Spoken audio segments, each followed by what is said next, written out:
আমাদের কোনো ওভারটাইম দেওয়া হয় না, আমাদের হাজিরা বোনাস ঠিক মতন দেওয়া হয় না, আমরা কোনো ছুটির টাকা পাই না, আমরা কোনো ওভারটাইম পাই না। কেন দেওয়া হয় না? আমরা কি কাজ করি না? আমরা তো কাজ করে খাই নাকি? কষ্টের জন্য আমরা কাজ করি।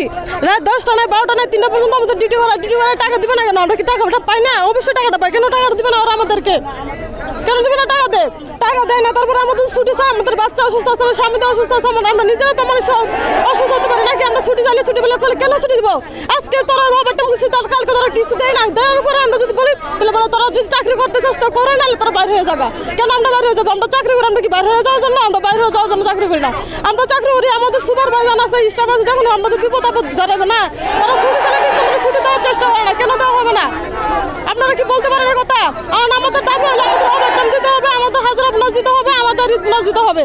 তারা আরো অনেকদিন ধরে চালানো হচ্ছে, তারা আমাদের কিছু বলে না, সঠিক কোনো কথা উত্তর দেয় না আমাদের। কেন দিবে না?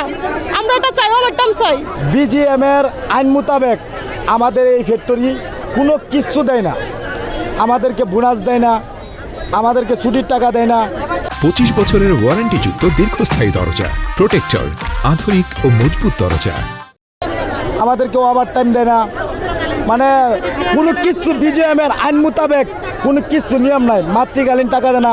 একজন প্রেগনেন্ট মহিলা চাকরি করলে সে ছুটি চাইলে স্টাফরা আরও তারে বাঞ্চু এইটা এইটা যা কিছু পারে গালাগালি করে আরও বিদায় করে ছুটি দেয় না। প্রেগনেন্ট মহিলা ছুটি দেয় না, অসুস্থ চাইলে ছুটি দেয় না। একজন মারা গেলে তুই বলি যে বস আমার তো ভাবি মারা গেছে, বলে যে তোমার কি ভাবি মারা যাওয়ার সময় আজকে টিফিন দিচ্ছি, এই কথা বলে।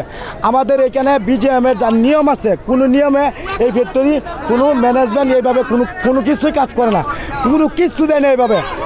আর আমরা আজকে 15 দিন যাবৎ 15 দিন ধরে আজকে তাদের কাছে আমরা আবেদন জানাইছি, আমাদের ওভারটাইম দিবেন, ছুটির টাকা দিবেন, ঈদ বোনাস দিবেন। 15 দিন যাবৎ তারা কোনো ডিসিশন দেয় নাই।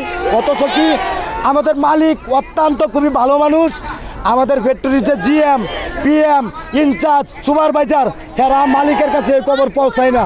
আমরা রাজপথে নামছি, আমাদের যে স্বয়ংসম্পূর্ণ বিজিএমের নিয়মে, আমরা নিয়মের বাইরে যাব না। নিয়মে যা দাবি দাবা আছে এইখানে বাস্তবায়ন করবে, আমরা রাজপথ থেকে চলে যাব। আমরা কোনো ভাঙচুর করি না, গাড়ি ভাঙচুর করি না, ফ্যাক্টরি কোনো ভাঙচুর করি নাই। 15 দিন যাবৎ আমরা কাজ করতেছি, তাদেরকে জানাইতেছি, তারা কোনো কিছুই সাড়া দেয় না আমাদের কথায়।